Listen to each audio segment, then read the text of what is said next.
I'm so excited to jump into today's podcast. I have Andrea on with me today. And Andrea, I have your bio pulled up, but I love hearing women's stories directly from them. So we're just going to jump right in. Andrea, how are you going big in your life? Well, thanks so much for having me, Krista. I am excited to talk about this. I'm a 57-year-old woman in my second or third career, and I have a 15-year-old adopted son, and I am in the process of changing other people's lives. To me, that's a pretty darn big thing. I am a transformational leadership coach.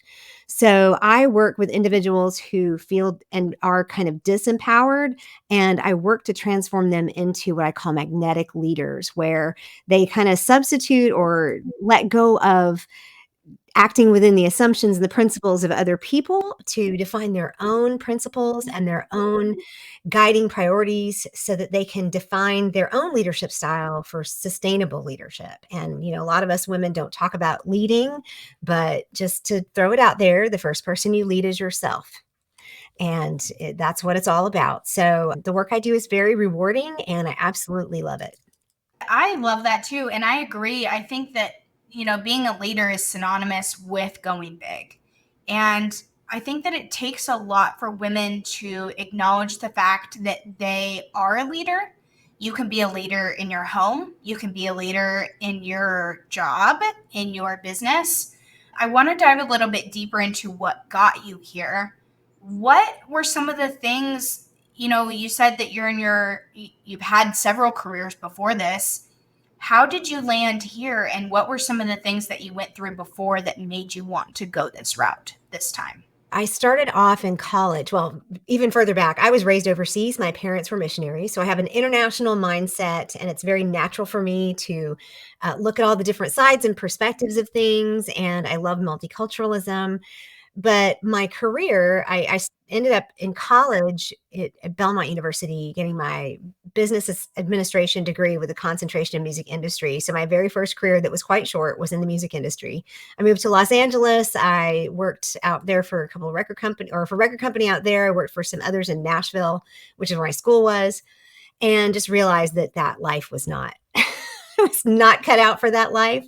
And so I wasn't quite sure what I was going to do. I came home to my parents' house in Richmond, Virginia, and because they had come home from the mission field. And I ended up in grad school where I met my husband, but it was a theology school. So I have 2/3 of a master's of divinity, which is a big 96-hour master's program.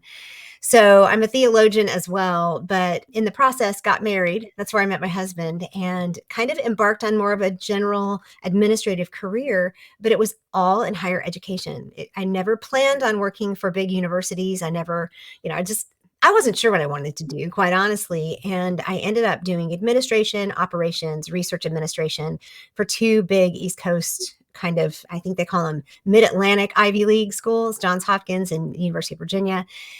And learned a lot about myself, learned a lot about how to manage people, what I like and what I don't like. But in the process, or in that same timeline, my mother was fighting breast cancer, and we lost her in 2017. And it was a big wake-up call for me. I turned 50 in 2016, and I had an 8-year-old adopted son, and my husband was a pastor. He still is a pastor.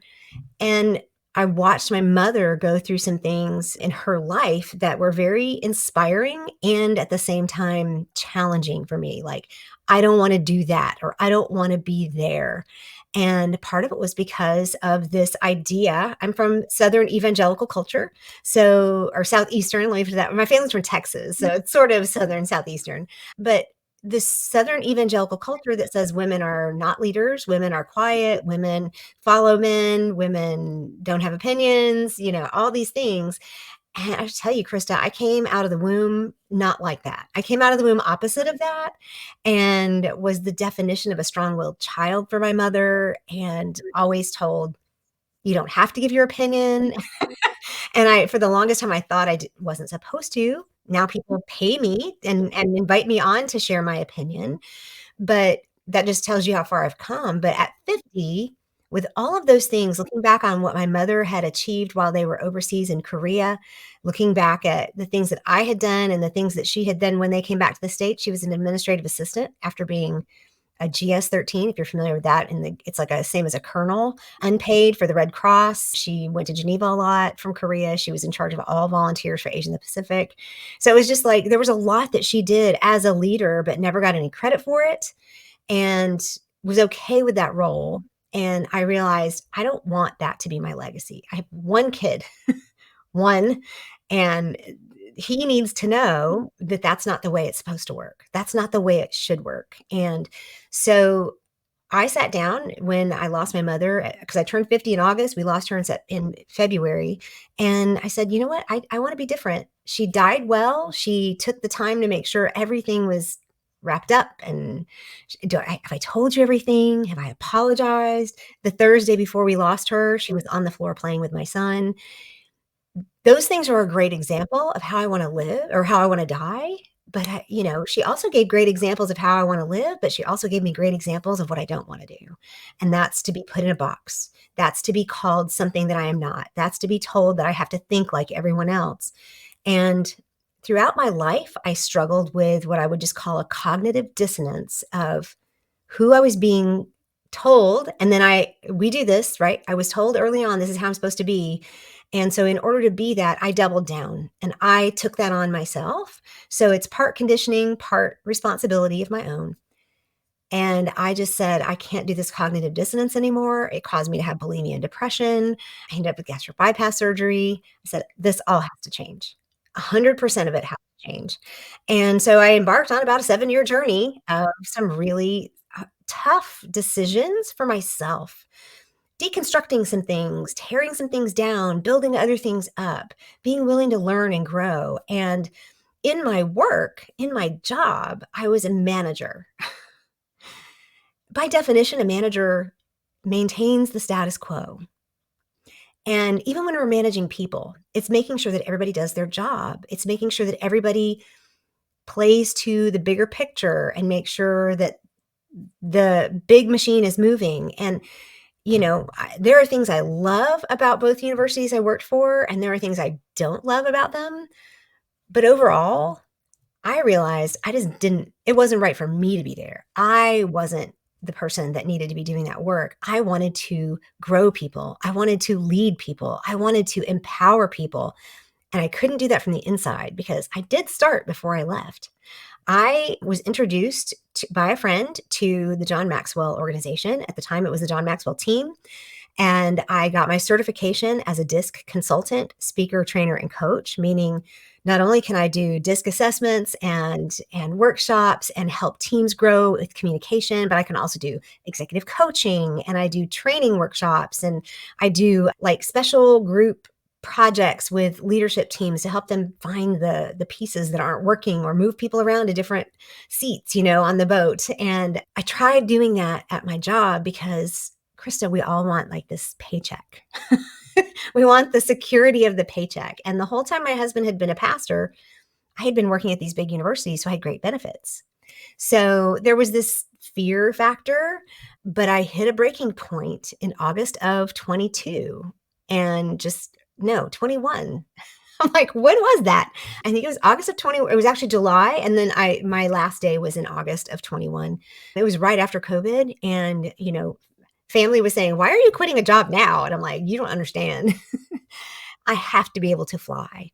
And so for me, that was a huge going big moment. That was a moment when I was willing to own the fact that I have to do something different, own the fact that, yep, this is going to be hard on my family financially, and we have to find our own benefits. But being willing to do that means that I am not as anxious, that I don't hate my job, that I that I am much more pleasant at home. And it is inspiring to my son. It is inspiring to my husband. And now I'm very involved in my community. I'm very involved with the chamber. I do a lot of online work, but getting me to that place was a really long time, right? So for me, it took until I at least hit 50, but then basically 55 to actually leave my job and to do what I wanted to do differently. So I guess technically this is my third career, is my favorite of all of them for sure. But I want to be able to help other women do this more quickly. right? So any good coach is going to tell you, you can probably get to where you want to go by yourself, but a coach is going to help you get there faster and more efficiently. A good coach, right? And that's what we got the Olympics coming up this summer, and that's what they all do. And so that's what I strive to do is to help others get to where I have gotten and go beyond me faster, sooner, younger. I love working with Gen Z and millennials because they don't have the hangups I have. I'm a Gen Xer, right? I mean, I have lots of hangups. And so, it's fascinating to me and it's fun. But getting there was a long road. I am not going to lie. And it was hard. There's so much to unpack there, but I want to go back a little ways and explore some of those moments where, you know, explain the feeling, or if there's a specific, and you touched on a couple of them in your story, but what were some of those moments where you felt like you were in a box and it can feel hopeless, right? It can feel like this is my life, and like you said, the stability is too good. I have other people relying on me to do my job or to pay my rent or to, for my husband, to feed my husband. Can you explain some of those moments before you decided to branch off and get outside of your box? I just know that some of the other women listening might feel the same sense of, I don't want to say hopelessness, but essentially that's what it is. What was that like for you before? I use the word disempowered because when we are empowered, we have the knowledge that we need to do what we need to do. And when you feel like, because a lot of times if you use the word hopeless, people are like, well, oh, are they depressed? And it's like, well, you might be, or you might just be completely disempowered and feel like, because here's the way I describe it. It's like responsibility without authority, right? Do you have that? If you have any one of these things, you might be disempowered. Do you feel like you're consistently compromising your own non-negotiables? Do you feel stifled or unsupported? Do you feel unbalanced, that ever chasing that work-life balance, which I think is a complete fallacy? I call it fulfillment. And if that means that one is up here and one is down here, but you're fulfilled, you're in good shape. Or worse, you're bored, right? Or feel alone. There were times, and one of the reasons I left is because I could do my job with one hand tied behind my back and only showing up half the time. And it's like, this is not, I can't ethically do this anymore, right? It's like, I need to be able to stand behind all of the work I do. And there's no shade on what my old workplace does. They needed somebody different than me in that role. But when I identified that this was going on with me, and this is how I help other people identify, where they may be, is I ask them these types of questions. And when I got there, I realized, okay, I need to make an exit plan. There's some movies, like one of my favorite, if you have never watched Snowball Express, an old Disney movie with Kurt Russell's not in it, but Dean Jones is in it. And it's just they inherit the ski lodge and stuff. But there's this famous scene at the very beginning of the movie where he literally walks in, and it's when they had those computer punch time cards, and he like gives away awards and all kinds of stuff. It was this huge quitting moment. It wasn't like that. It was, and I have good people that I follow that kind of help. There are plenty of people out there, if you want to make a transition, that'll give you a plan. Like if you need a spreadsheet or if you need, a savings plan to make sure you do it well. So there's several components to it, but one of them was knowing what I wanted to do. So I already had my Maxwell certification. I already knew I wanted to do that. Tried to do some of it inside my workplace, and some of it went over well.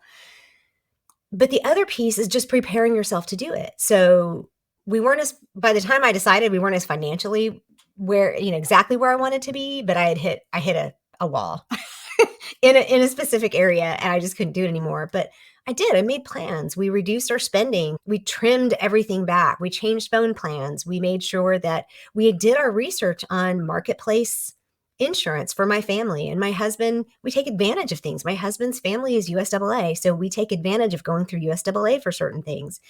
And so exploring all of your resources, I mean, my business is called The Intentional Optimist. And so I have 6 tenets of intentional optimism, and one of them is being intentional. And that means literally figuring out all the plans that you have, putting a plan in place, making sure you do those things, because if you don't, then you're going to end up in all those worst case scenarios. Now, you might fall out of the apple cart and land on your bum and be great, but you might land on your head, So, as far as being willing to do that, I think if you're looking in the mirror in the morning, or if you're one of those people on Sunday night who just dreads Monday morning, then you need to think about some things. And one of them is, do I need to be doing this work, or do I need to be here at this job? Or, that kind of thing. So I would love to parse that out and some other things, but you may have some questions at this stage. I love the fact that, well, so the biggest thing that I talk about a lot on this podcast is that everything you do is a choice. Where you are right now is a choice. The lifestyle that you're living, the career that you have, things don't just happen to you. You allow things to happen to you with the choices that you make. So I love the intentional aspect of your brand. But I think my biggest thing here, and maybe it's not so much a question, is that you have the power to be intentional. Like you said, you have the power to create an exit strategy. I think the other part of that I would like you to touch on is the awareness aspect of it, because it takes a lot to even be aware that you have other options, aware that you have power within you that is going to allow you to get away from whatever situation you don't want to be in, whether it's a career, life, job, whatever that may be. I was watching a TV show the other night. I'm like, and I'm not normally an advocate for this, but I'm like, oh, she needs to leave him. Oh my God. It just, and I have actually counseled with people and worked with people and talked with them, women in those kinds of situations. And because you don't really know what it is that's holding you back until you're willing to take a look at it. So this awareness piece is kind of big. So what I started to say, and then you're leading me into it perfectly, was, if you know that you're dreading and you're not sure what, then the very first goal is to figure out the what, right? And then you figure out the why. So when you look at your life and you say, well, then if you're somebody who's been trying to climb the corporate ladder or trying to do better, and you've done things like work harder, like if I come in early and leave late, they'll recognize me. No, they won't. You're just going to get bitter. I mean, you might find a unicorn where there are some, this is in general, there are always exceptions to the rule, but I even took a job, and it's like two things. I took a job and promised to start my MBA within 6 months. And I hated the job so much. I'm like, screw that. I'm not doing it. But the other thing was, I walked in a different job and they said, tomorrow you start your certification training for getting your certified research administrator certification. I'm like, I do? But none of those things ever, and I have like, gosh, if I could rattle off some of the things to you, I have like wall-worthy stuff. I have my certified research administrator, certified associate project management, lean awareness. I'm a DISC consultant. I was on UVA staff senate. I did all these different things. None of that got me a promotion. None of that got me a raise. It got me nothing. What it got was, they get to say, our people do these things and we're bound by this. Now, I really am not bitter against that. I was for a while, but I just want to make it clear that they're telling you to do certain things, but there's no promise. I had 3 staff members get certifications and they were upset with me that I couldn't give them a raise. And I'm like, seriously, I don't have any control over this information. It's just, I don't have it.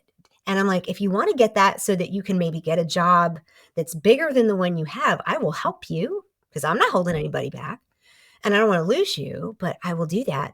But don't expect for the current situation to reward the fact that you did that. They're just going to use it. It's just like somebody showing up to a paint party and they brought their own paint. Sweet. We don't have to buy it. It's just kind of, Tom Sawyer is not going to say no, he's just not. But the other thing that I look at, and I see this a lot, because what you're doing is you're padding your resume. And if that's what you want to do, you're just know you're not your resume. That's all I have to say to that. But the other thing is, and this is so misunderstood, is this growth mindset piece, is that everybody thinks, well, if I just have a growth mindset, everything's going to turn out great. That's great. But do you ever reflect and take action? Do you ever evaluate the things that you're learning? Right? John Maxwell says, experience is not the best teacher. Evaluated experience is the best teacher. And so if you're a mom who wants to get back into the workforce, if you're a mom who would like to stay home, look at your experience, evaluate it, write down all of your strengths, look at the things that you're really, really good at, look at the things that you hate about your current situation or your current environment. It could be that you just need to move to a different environment in your current organization. But when you know those things, then you have awareness. And I love that word. And I teach that there's 3 levels of awareness. It's like an iceberg. You have the things at the top that kind of are our assumptions. We call them our ABCs. My assumptions, these are things that people bump into all the time and I'm asked to do something with. But you know what? When it's above the surface of the water, it's real easy to take a pickaxe to it and go, chink, chink, okay, that one's gone. But what's below that? Well, below that, we have all of our beliefs. And Krysta, beliefs are changeable, my friend. 100%. Ask anybody who has changed political parties or religions or sports teams. Beliefs are changeable. And beliefs are the things that we have decided are true, right? So below your assumptions are your beliefs, and they kind of hold up your assumptions. But below that is the big iceberg stuff. And that's the stuff, that's the part that does damage, like to the Titanic or to your relationships or to your job or to your attitude. And it's this conditioning piece that you don't realize is there. So if you're willing to take a look at in those levels of awareness, then you're going to find a lot of stuff that you can chuck and a lot of stuff that you can work with. And being able to look at that is really going to matter for you and make a difference. And so I always start working with people. I work with 3 people in 3 ways. I work with helping you understand who you are, which is your core values. I also help looking at how you communicate, which is your disc, because if you don't know who you are, what are you going to communicate? Sometimes I start with DISC because it's something concrete that people can see and it's very scientific in the way it measures. And then we do core values. But once we start laying those together, it's just like light bulbs go on everywhere.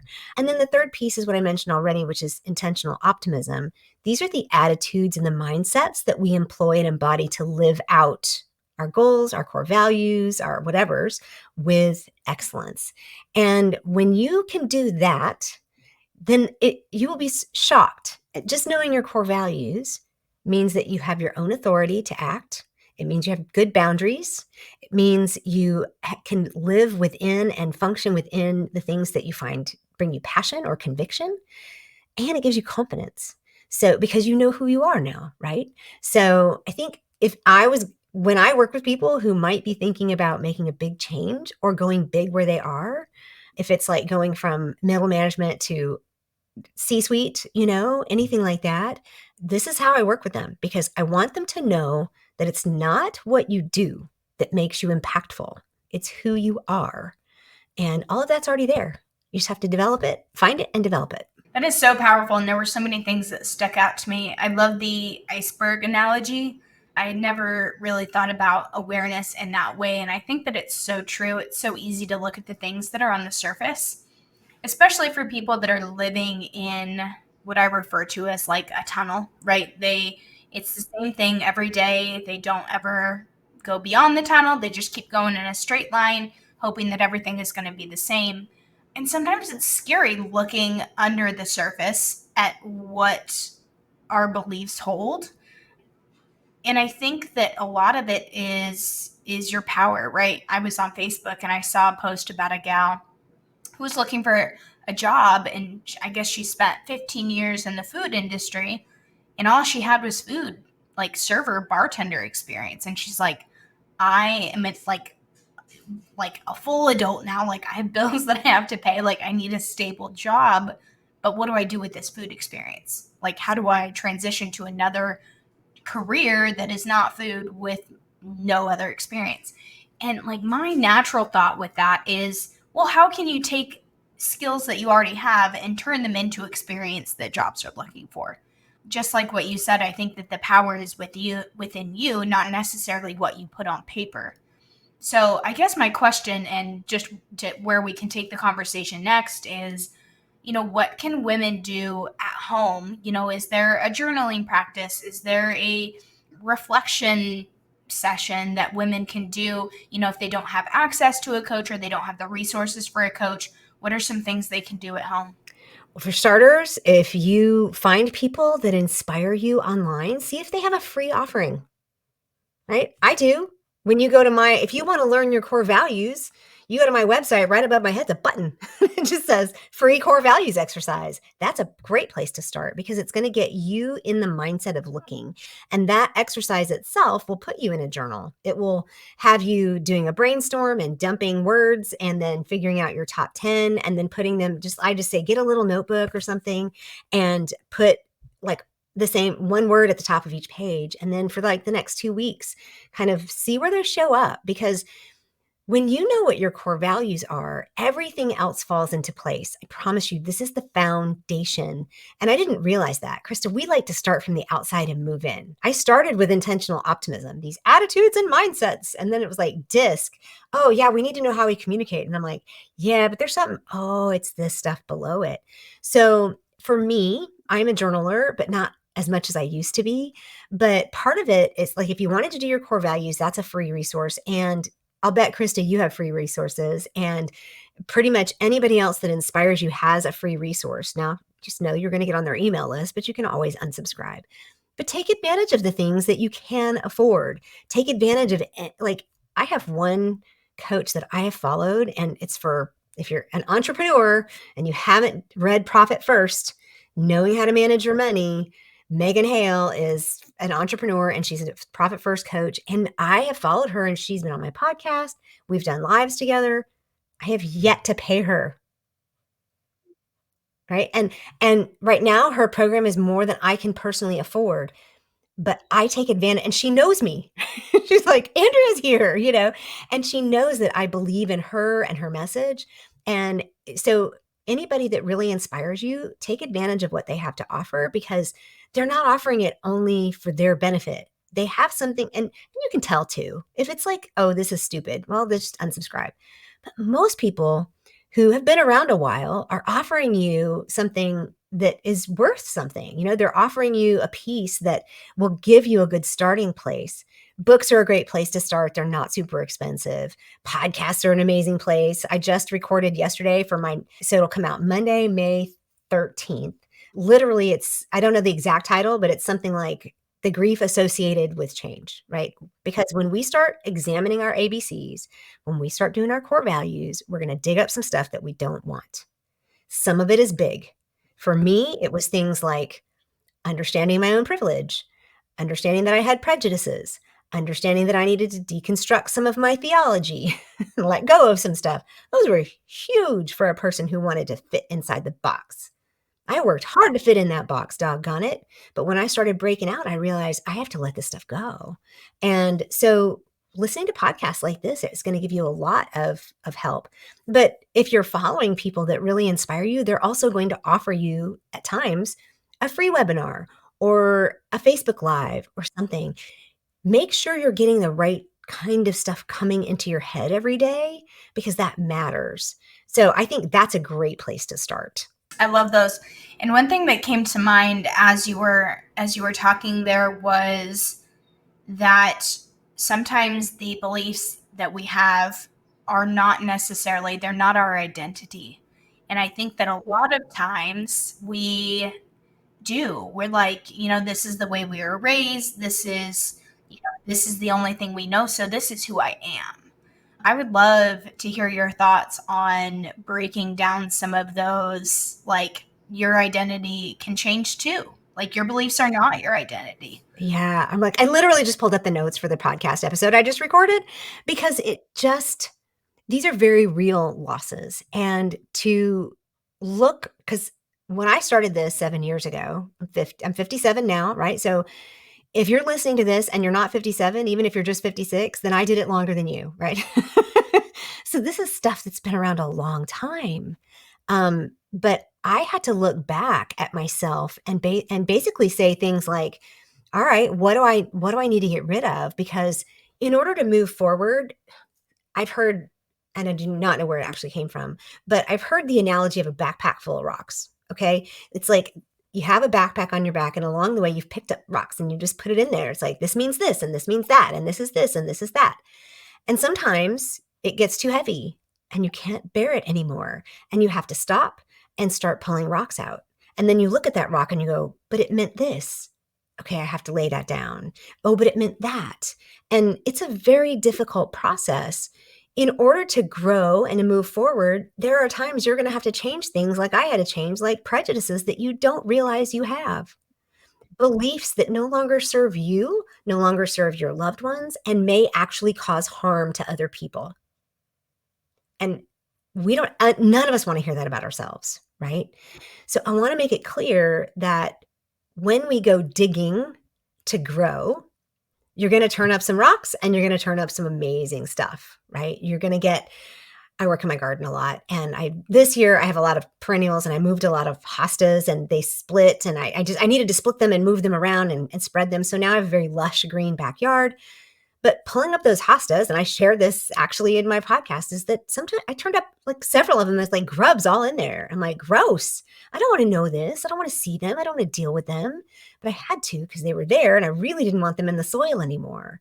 And so, really benign, small example, very different from turning the soil over and realizing that I had participated in white supremacy, that I had participated in patriarchy, and that I had perpetuated certain things. You've got to be willing to say, this is not all going to be easy peasy work. This is not all paved with sunshine and butterflies. But the reality is, every growth, like if you climb a mountain, you don't sit at the top. You have to go down and then go up to the next peak and down and up to the next peak. And these are just the valleys in between. So for us to be willing to move forward and deal with some of these things, it may be as a stay-at-home mom, you think you've been told that that's your ultimate calling in life. And that was me. I tried to be a stay-at-home mom. I probably would have killed someone because that is not who I'm designed to be. But for the first 14 years of my marriage, we couldn't get pregnant. And I had early menopause. There were a lot of things that I went through. But ultimately for me, it was like, I need to be a mom and I need to be able to stay home. And so the first 18 months of my son's life, my job at Johns Hopkins let me work from home. Granted, we found out one day that was a private adoption. This is how we did it. We found out, and then 2 days later had a baby in the house. They were very gracious to let me work from home. And part of that was just my boss individually. But then we moved down here to the University of Virginia. My husband stayed home. Well, at the time, that was different. There are plenty of them now. There are plenty of stay-at-home, switch back and forth, but that was odd for us. My family thought we were weird. And, just, but I would never have worked out that way. My husband still does all of the homework with my son, but I do like the coaching and helping him develop himself and becoming a leader. And I will teach him to drive. That is my job. But realizing that is not a piece of my identity just because the community that I was in said that was the ultimate job for a woman. I knew deep down, like I said, that cognitive dissonance, it just didn't, it kind of banged up against everything that I knew to be true about myself. And so I had to leave behind some of those things. And for me, the spiritual deconstruction, being willing to say, even as a pastor's wife, I'm going to leave behind some of the scaffolding and the structure that has been placed upon my faith and just say, it's simple. This is my faith. It's just, however, I don't know who all is listening to this, but for me, it became very simple. It's Jesus and the Bible and love God and love others. That's how it's that easy. And it doesn't need to have all of this extra stuff. And all of a sudden, it just opens up the door for me to be much more open and much more welcoming and to be able to meet the needs of so many more people. Because granted, the conditioning that I had that's in that iceberg piece still comes in, still creates judgmental thoughts in my head. But at least now I know it's like, no, that's not how we think anymore. I'm not going to do that, But you may have to leave behind people. You may have to leave behind relationships or associations or, groups of people that you were involved with. I was involved in some college political groups that I would never be associated with now. And some of that is maturity when you learn what's important to you. So some of this is a natural process, but being willing to look at the damage that I've done I felt like I needed to do some damage repair. There were some apologies that needed to be made. But a lot of times they were things that I just needed to display that I was different now. I needed to move differently so that any of the damage done before, they could see, oh, that's not who she is anymore.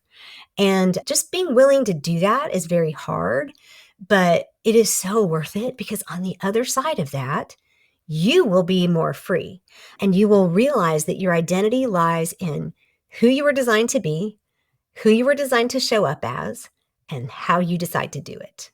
I think that it's so powerful for women to realize that, like, you do have a purpose and that you're allowed to follow it. That the box that either you feel like you were raised in or that you even put around yourself, it's not permanent.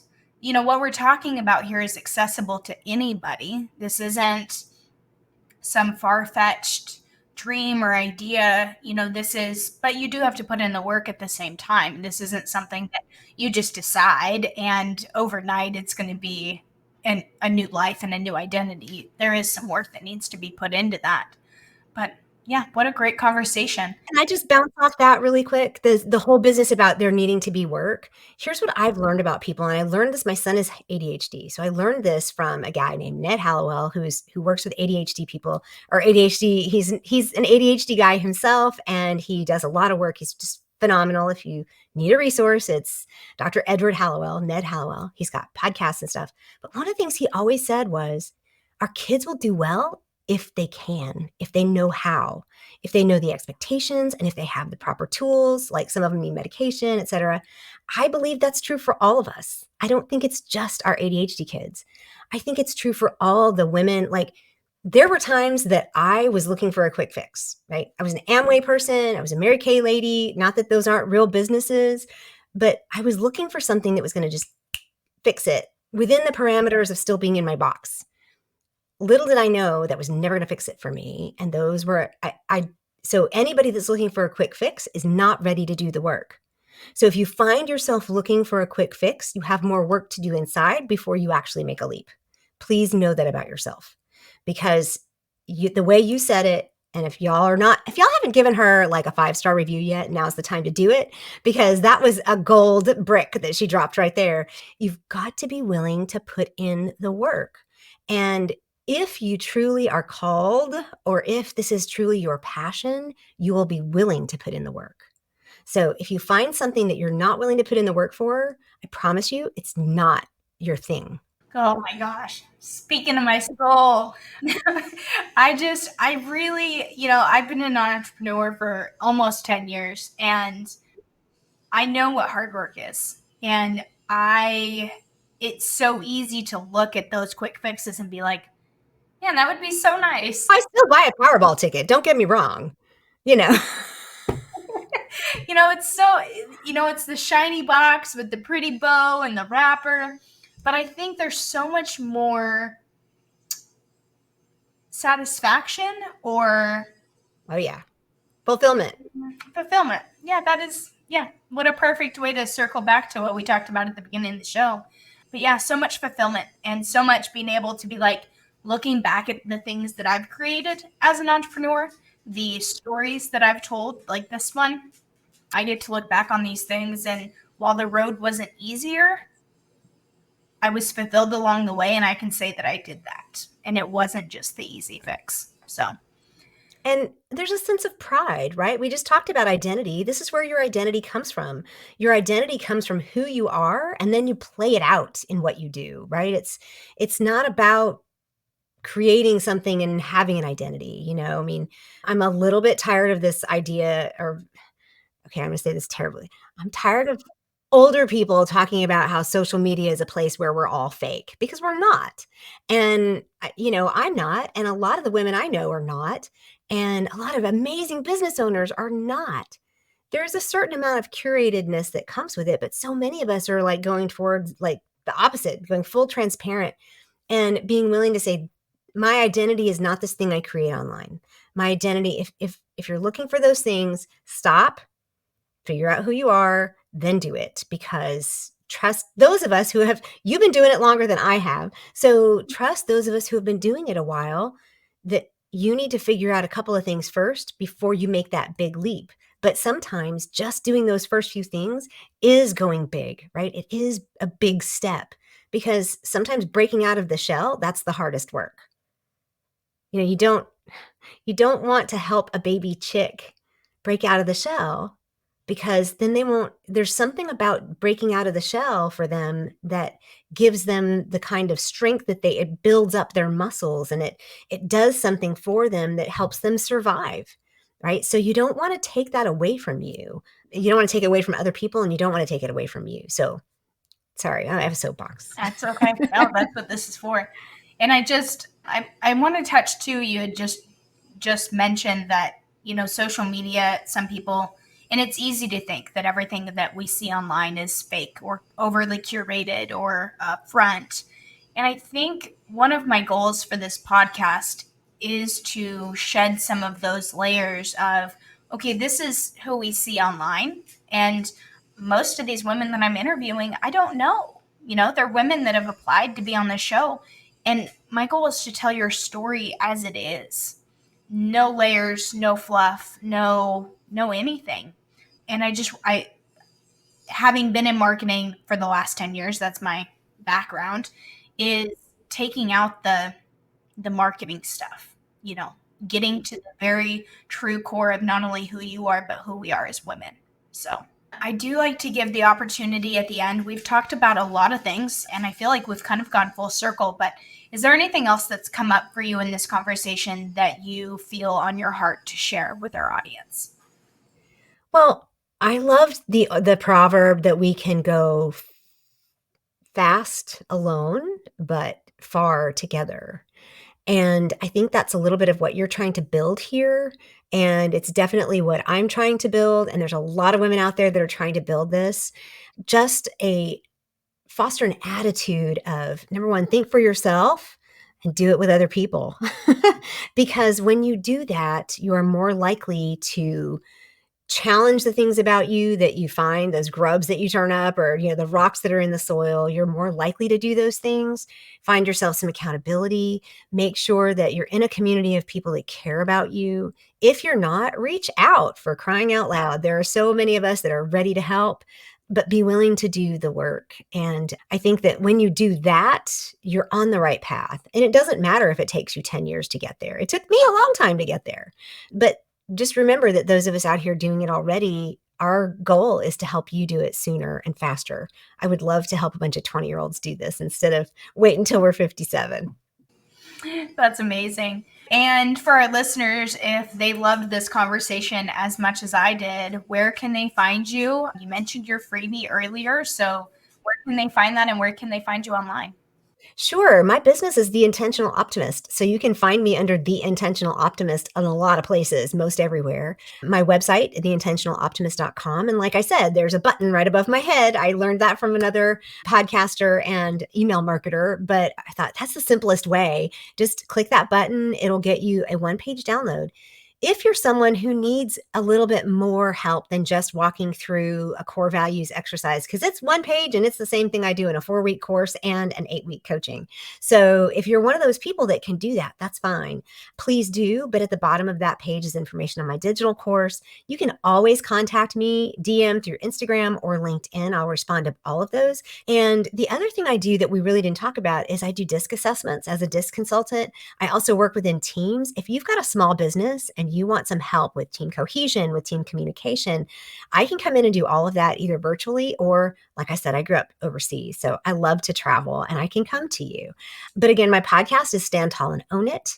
So, there's what you heard here, you're going to hear from me, only like more intensive. I challenge you sometimes. So I love that. And I will make sure for the listeners, all of those links will be in the show notes to make it really easy. So you can go connect with Andrea online and make sure to download her freebie. Andrea, thank you so much for coming on the show. I love shedding light on some of the nuances of being a woman and telling real stories that other women can connect with. thank you. My privilege. I love having these kind of conversations too. It's different from doing a business, show, and I hope that it really kind of touches women where they are. And again, if something resonated with you, reach out and let me know because I would love to connect. Amazing. All right. Well, thank you so much, Andrea. And thank you to our listeners for tuning into the Women Going Big podcast today. We come out with new episodes every Thursday. So we will see you next week. Thanks, ladies. Bye.